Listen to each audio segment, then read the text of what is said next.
Hello educators, welcome back to my channel, Class Prep. Today we're exploring an important aspect of education, classroom management, which creates the necessary conditions for effective learning. I have 16 years of experience as a classroom teacher, 8 years teaching middle school science, and another 8 years teaching high school biology. I now serve as a school administrator. This journey has shaped my understanding of how vital the learning environment is to student success. As teachers, we are the leaders of our classrooms, so therefore I want to empower you to develop a classroom management plan that supports learning. It's important to recognize that a student's behavior are largely influenced by the conditions present in the classroom. A well-managed classroom will foster positive interactions, engagement, and academic growth. Additionally, we must remember that students with special needs may respond differently, again, to their unique needs. There are several variables that will impact classroom management, such as the time of day. Student behavior can vary significantly from the beginning of the day to the end, lunch, recess, even at the end of a class period. As educators, you need to plan for all of these variables. Now, there are some factors that are just beyond your control, such as interruptions to the classroom, class size, and the level of students that you have are also important to consider when developing a plan, because these things can impact learning. As classroom teachers, it's essential to include support staff such as your reading coaches, math coaches, ESC specialists, as well as behavior specialists as part of your classroom management plan. You know your students best, so sending a misbehaving students to another teacher or behavior specialist will allow you to continue teaching the rest of the class while also giving that student an opportunity to come down until you can properly address their behavior. Please let me know in the chat some factors that may impact the learning conditions in your classroom. Today, I want to focus on 3 key areas related to conditions for learning classroom management. Some things that I want to look at: classroom rules and procedures, grouping, and engagement strategies. Classroom rules should be simple, concise, and easy to understand. Having too many rules can complicate their enforcement.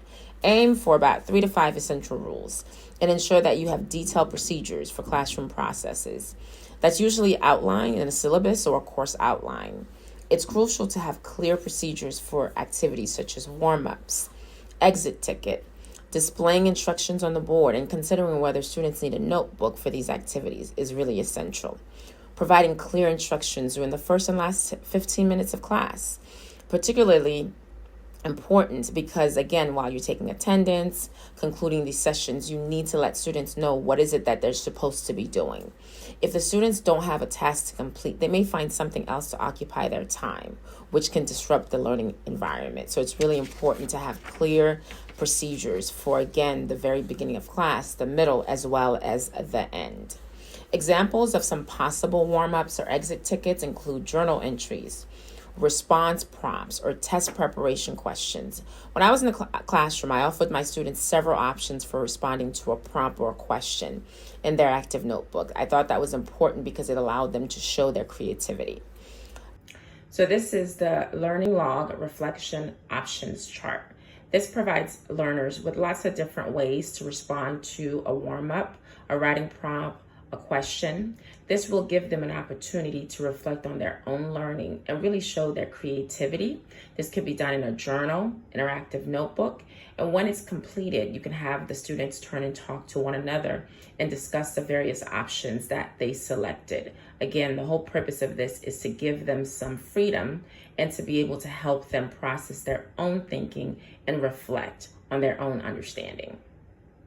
Another thing to consider when you're looking at classroom conditions, grouping. How do you organize your students for them to collaborate? Can also become a source of disruption if it's not managed properly. Some teachers select the groups before the activity, while others allow students to choose their own groups. Both methods can be effective depending on the student's maturity, classroom culture, and environment. Clearly defined roles, printed directions, and explicit expectations can also help facilitate grouping. Students are less likely to misbehave in classroom when the lessons are enjoyable and engaging. So engagement strategies can also include interactive games like Kahoot, quizzes, Plickers. Please note that many of these programs that I just mentioned may have a cost. Utilizing student response cards, like the ABC cards, where you ask a question and the students will hold up their response, is another way to have them interact with the activity or the lesson.